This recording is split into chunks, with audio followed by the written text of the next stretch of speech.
नमस्कार समस्त को आज क्लास को स्वागत। आज क्लास रे में एनईपी 2020 सिलेबस अनुଯାयी +3 फर्स्ट सेमिस्टर रको हमर ईवीएस बा कोन धाग में वैल्यूडेटेड को बीएससी रो ईवीएस जथा हमर environmental studies and disaster management तो सेमिस्टर 1 हला तो सही कोन ईवीएस रो फर्स्ट यूनिट रो अछि environmental studies row first unit रो अछि बा ईवीएस फर्स्ट यूनिट देखो multidisciplinary natures of environmental studies तो ये पढ़ा में तार definition scope and importance need for public awareness environmental pollution the definitions तो तार कॉज तार इफेक्ट एवं कंट्रोल मेजर्स ला कौन तार कॉज इफेक्ट्स में control measures air pollutions water pollutions soil pollutions marine pollutions noise and radiations pollution तो ये सब यूनिट 1 रे पढ़ा एवं नेक्स्ट हमर यूनिट 2 रे अछि हमर नेचुरल रिसोर्सेस तो नेचुरल रिसोर्सेस रे अछि हमर renewable and non renewable resources तो natural resources and associated problems तो forest resources water the mineral and food तावरे हम यूनिट 3 देखिबा यूनिट 2 रे बायोडायवर्सिटी मध्ये अछि नेक्स्ट हमर यूनिट 3 डिजास्टर मैनेजमेंट ता सहित आमर unit 40 social issues and the environment तो ये सब है तार सिलेबस आज क्लास रे में यूनिट 1 जथा आमर कौन multidisciplinary natures and environmental studies रो definition scope and importance need for public awareness गुडी को हमें देखिबा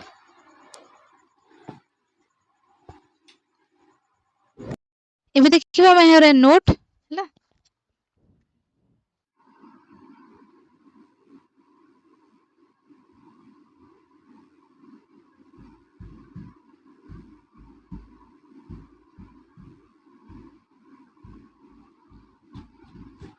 एंड आ गोटे कथा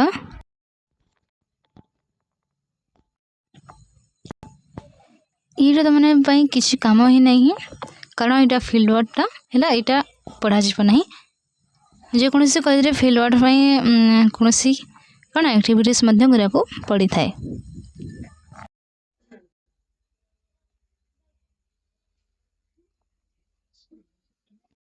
तो देखो सेमिस्टर 1 परिवेश विज्ञान एवं विपर्य परिचालन वन तो यूनिट 1 हमर कोन थिला जे परिवेश विज्ञान रो बहुमुखी प्रकृति एवं परिवेश प्रदूषण हैला एंड आ गोटे कथा कि हमें हमारे पार्ट करी ही हमें कोन ए यूनिट 1 टी सारीबा तो 40 पार्ट रे हमें सारीबा एको तो ए फर्स्ट क्लास से हमें पढ़िबा कोन तार कौन तार जो सब रही सेकेंड क्लास में एनवायरमेंटल पोल्यूशन विषय आलोचना करवा तो देख ये आमर कौन अच्छी परिवेश विज्ञान बहुमुखी प्रकृति एवं परिवेश प्रदूषण है तो कौन मो सिलेबस देखी दूसरी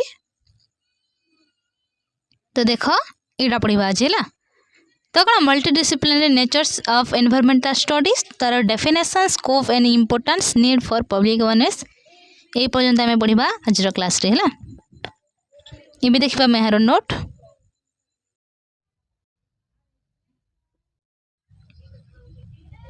तो देख परिवेश विज्ञान बहुमुखी प्रकृति एवं परिवेश प्रदूषण है तो भगवान आमर कौन परिवेश विज्ञान बहुमुखी प्रकृति तो कौन प्रथम आम कौन या पढ़ा पूर्व परिवेश विज्ञान संज्ञा जानिबा है तो परिवेश व एनवायरमेंट है परिवेश व एनवायरमेंट शब्दटी मूल फरासी शब्द कौन एनवायरनर आसी है एनवायरमेंट शब्दटी मूल फरासी शब्द एनवायरनर उद्धृत होइछि जार अर्थ कौन जार अर्थ होछि चतुर्दिगरु आबद्ध करबा घेरी रहिबा है तो एनवायरमेंट शब्दटी एनवायरनर आसी अछि जार अर्थ कौन चतुर्दिगरु आबद्ध करबा घेरी होई रहबा तो साधारण अर्थ जदि आम कहबा तो कौन एक निर्दिष्ट समय स्थान रे जीव मान को परिवेष्टित करी रखिथिबा समस्त बाह्य अवस्था प्रभाव एवं उपादान गुड़िकर समष्टि को ही परिवेश बोली कहा जाए तो कौन कौन एक निर्दिष्ट समय और स्थान रे तो जीव मान को जो परिवेष्टित करी रखुवा जो समस्त बाह्य अवस्था प्रभाव एवं उपादान गुड़िक जो समष्टि अच्छी से ही समष्टि को कौन परिवेश बोली कहुए।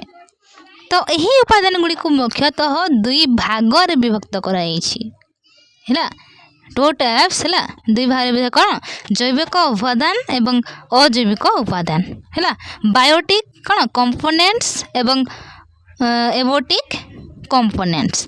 तो जैविक उपादान मध्य समस्त उद्भिद प्राणी अणुजीव एवं मनुष्य अंतर्भुक्त थिबा बेले अजैविक उपादान मध्य जता सूर्यालोक वायु जल मृत्तिका तापमात्रा एवं खनिज पदार्थ अंतर्भुक्त। तो कौन जैविक उपादान आम समस्त उद्भिद प्राणी अणुजीव और मनुष्य अंतर्भुक्त एवं कौन अजैविक उपादान मध्य सूर्यालोक जो आमर कौन वायु जल मृत्तिका ये सब अंतर्भुक्त हटे। तो देखो आग को देखा विज्ञान हूँ परिवेश भौतिक रासायनिक एवं जैविक पदार्थ जैविक प्रक्रिया गुड़िकर सिद्धांतगत तथा कौन प्रायोगिक अध्ययन। तो यह एक प्रायोगिक विज्ञान जहाँ मानव समाज एवं प्रकृति मध्य रही जो जटिल पारस्परिक संपर्क को अध्ययन करे। तो परिवेश विज्ञान रे केवल प्राकृतिक प्रक्रिया गुड़ी को अध्ययन करा जाए नहीं बरंग मनुष्यर विभिन्न अर्थनैतिक एवं शिल्प भित्तिक कार्यकलाप जो परिवेश पर जो पड़ुवा नकारात्मक प्रभाव है एवं से गुड़िकर कौन निराकरण समाधान पंथा खोजा जाए। तो कौन परिवेश विज्ञान जो सबुठार गुरुत्वपूर्ण वैशिष्ट्य होउची यार बहुमुखी बा आंतः श्रृंखलित प्रकृति बा कौन मल्टीडिसिप्लिनरी नेचर। तो यहाँ हूँ आम गुरुत्वपूर्ण वैशिष्ट्य कौन आमर आंतः श्रृंखलित प्रकृति बा मल्टीडिसिप्लिनरी नेचर्स। तो यार अर्थ कौन यार अर्थ होउची परिवेश संबंधी कौन जटिल समस्या को केवल गोटे निर्दिष्ट विज्ञान द्वारा बुझा वा समाधान करने संभवपर नुहे। तो कौन परिवेश को संपूर्ण रूपे बुझापी आमको जीव विज्ञान रसायन विज्ञान पदार्थ विज्ञान भूतत्व विज्ञान परिसंस्था विज्ञान भूगोल समेत सामाजिक विज्ञान विभिन्न शाखा यथा कौन अर्थशास्त्र समाजशास्त्र आईन एवं राजनीति विज्ञान साहाय्य नेबाकू पड़ी थाए। तो कौन उदाहरण स्वरूप जदि आम नेबा तेले जदि आमे हैला जदि आमे एक नदीर प्रदूषण समस्या को अध्ययन करबा तो तेबे जल थिबा केमिकल बुझापी रसायन विज्ञान माछ एवं जलचर जीवों उपर प्रभाव बुझापी जीव विज्ञान कारखानार प्रभाव बुझापी अर्थशास्त्र एवं प्रदूषण रोकवाई कौन परिवेश आईन आवश्यकता पड़ी थाए। इबे देखिबा आमे परिवेश विज्ञान परिसर तार स्कोप है तार स्कोप टी देखिबा। तो परिवेश विज्ञान परिसर वा स्कोप व्यापक एवं भूपृष्ठर वायुमंडल अश्ममंडल बारीमंडल एवं जैवमंडल पर्यंत विस्तृत। तो यार परिसर को मुख्यतः निम्नलिखित क्षेत्र गुड़िक माध्यम बुझा जाय परिबो। तो प्रथम फर्स्टली आम देखिबा कौन प्राकृतिक कौन प्रथमतः प्राकृतिक संपदर संरक्षण एवं परिचालना परिवेश विज्ञान एक प्रमुख परिसर अटे। तो भूपृष्ठ थिबा समस्त जीवन धारक कौन संपद यथा जंगल जल मृत्तिका वनजंतु खनिज पदार्थ एवं शक्तिर अर्श गुड़िक किभली भाव में अत्यधिक शोषण न करी ताकू कौन तार सुसंहत ढंग से व्यवहार कर जाय परिबो ताहा एही विषय माध्यम रे अध्ययन करा जाय थाई। तो यह अक्षय शक्तिर उत्स यथा कौन सौर शक्ति पवन शक्ति एवं भूतापज शक्तिर विकास उपर गुरुत्व प्रदान करिथाए। तो द्वितीयतः परिसंस्थार जो संरचना एवं कार्यकारिता विषय रे ज्ञान प्रदान करबा हेउची यार मुख्य अंतर्भुक्त। तो एक परिसंस्था रे शक्तिर जो प्रवाह किभली हेउची ताहा कौन खाद्य श्रृंखला फूड चेन एवं खाद्य जाल फूड वेब संतुलन किभली बजाय रही अछि एवं विभिन्न भू रासायनिक चक्र यथा कार्बन चक्र नाइट्रोजन चक्र एवं जल चक्र किभली परिवेश को सुस्थ रखिछन्ति ताहा एही परिसरभुक्त अटे।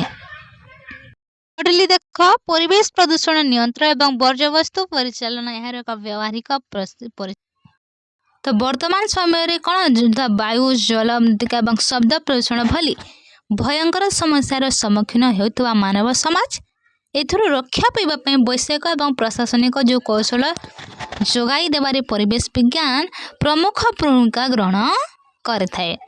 तो कौन यह शिल्पांचल और सहरांचल बाहर कठिन तरल और विषाक्त वर्ज्यवस्तुर पुनः चक्रण एवं निरापद निष्कासन पद्धति संपर्क में शिक्षा प्रदान करिथाए। तो फोर्थ रे कौन जैव विविधता बा बायोडायवर्सिटी। तो कौन बायोडायवर्सिटी बा जैव विविधतार संरक्षण यार परिसर को अधिक समृद्ध करिथाए एवं पृथ्वी थिबा जो कोटि कोटि प्रजातिर उद्भिद और प्राणी मानकर अस्तित्व रक्षा करने जातीय उद्यान अभयारण्य एवं जैव मंडल संरक्षित अंचल गठन करिवार आवश्यकता एवं कौशल यही विषय परिसर मध्य ही आसी थाए। पंचम कौन परिवेश नीति आईन एवं सामाजिक प्रभाव अध्ययन आंचलिक स्तर परिवेश सुरक्षा प्रणयन कर जो विभिन्न आईन गुड़ा तो आंतर्जातीय चुक्तिनामा एवं परिवेश प्रभाव मूल्यांकन एनवायरमेंटल इम्पैक्ट असेसमेंट वा EIA एनवायरमेंटल इम्पैक्ट असेसमेंट यहाँ फुल फॉर्म पढ़ी पारे एग्जाम्स रे। तो यार अध्ययन एक वैधानिक परिसर को दर्शाई थाए। तो यहाँ थिला हमर स्कोप। एबे देखिए आम कौन परिवेश विज्ञान गुरुत्व बा तार इम्पोर्टेंस। तो देख आधुनिक औद्योगिक एवं कौन वैषयिक प्रगतिर जुगरे परिवेश विज्ञान गुरुत्व अपरिसीम और मनुष्य निजर अंध अर्थनैतिक प्रतियोगिता प्रकृतिर जो अपूरणीय क्षति कर चली ताहार भयावहता को बुझा और पृथ्वी को रक्षा करने यही शिक्षार बहुत बड़ गुरुत्व रही। तो कौन सुसंहत विकास जो प्रसार करने यार सबुठार बड़ गुरुत्व अटे एवं सुसंहत विकास एपरी एक विकास प्रक्रिया जहाँ वर्तमान पीढ़ीर आवश्यकता पूरण करने सहित भविष्य पीढ़ीर संपद व्यवहार कर क्षमता को संकुचित करे नहीं बरं कौन परिवेश विज्ञान आमको यही संतुलन रक्षा कर गोटे कौशल शिखाई थाए है। तो विश्वस्तरीय परिवेश समस्यार समाधान पर यह अपरिहार्य। आज समग्र पृथ्वी ग्लोबल वार्मिंग ओजोन स्तर रक्षा जलवायु परिवर्तन में समुद्र पतन वृद्धि बोली गंभीर समस्या दे गति करुँच। तो कौन परिवेश विज्ञान गवेषणा और डाटा माध्यम ही वैज्ञानिक माने यही समस्यार कारण खोजा सह कौन कारण खोजा सह ग्रीन हाउस गैस निर्गमन करने निर्गमन कमाइबापी आंतर्जातीय स्तर में रोड कौन आमर रोड मैप प्रस्तुत कर सफल होती। तो कौन मानव स्वास्थ्यर रक्षा सहित परिवेश विज्ञान जो सीधा सलख संपर्क रही। तो प्रदूषित वायु विषाक्त जल व्यवहार जो प्रति वर्ष विश्व में लक्ष लक्ष लोक मृत्युवरण कर। तो परिवेश विज्ञान अध्ययन द्वारा परिवेश जनित विपद भारी धातुर संक्रमण एवं जलवाहित रोगर कौन मूल कारण चिन्हट कर जनस्वास्थ्यर सुरक्षा कार्यानुष्ठान ग्रहण कर। तो यह व्यतीत कौन यह जीव जगत प्रति दया भाव और परिवेशगत नीतिशास्त्र एनवायरमेंटल एथिक्स विकास करे। तो यह मनुष्य को हृदबोध कराए जे पृथ्वी केवल मानव जातिर संपत्ति नुहे बरं कौन यहाँ प्रति गछ पशु पक्षी और कीट पतंग समान अधिकार रही अछि।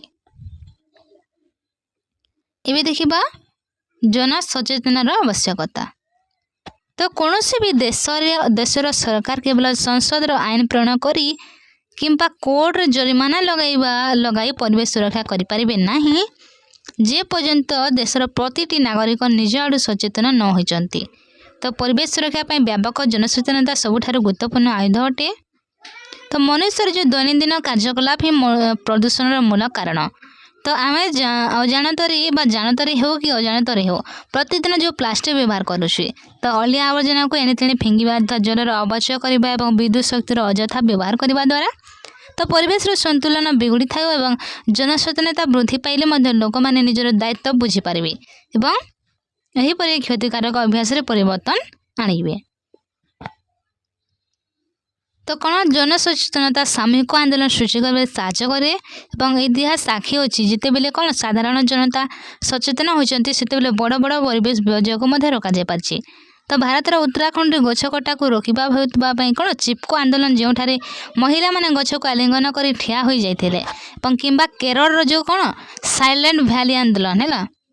तो ये सब जनचेतनार श्रेष्ठ फलाफल अटे। तो सांप्रतिक समय स्वीडेन जो युव परिवेश कर्मी आमर ग्रेटा थुनबर्ग द्वारा आरंभ होता कौन फ्राइडेज फॉर फ्यूचर सारा विश्वर छात्र छात्री और जनसाधारण को जलवायु परिवर्तन विरोध में सचेतन करुँच। तो सचेतनता वृद्धि करने निम्नलिखित पदक्षेप ग्रहण कर कौन शिक्षा व्यवस्था प्राथमिक स्तर नहीं महाविद्यालय स्तर पर्यंत परिवेश विज्ञान एक बाध्यतामूलक विषय भाव में अंतर्भुक्त करवा। तो सोशल मीडिया टेलीविजन रेडियो और संवादपत्र माध्यम परिवेश दयनीय अवस्था और यार समाधान संपर्कित वार्ता प्रसार करवा। नेक्स्ट ग्राम और सहर गुड़िक केंद्र और राज्य सरकार द्वारा एनजीओ मान सहायता नियमित सफाई अभियान और वृक्षारोपण कार्यक्रम आयोजन करवा। तो प्लास्टिक सठिक परिचालन एवं सौर शक्ति व्यवहार पर साधारण लोकों को प्रोत्साहित तथा तालीम प्रदान करवा है। तो आज क्लास ये ही पढ़ा पाठ पाठ करी ही सब सारिबा यूनिट 1 एवं ऑल यूनिट मध्य सारिबा सेपरी। तो देखो आज क्लास में कौन देखिले ये सब है।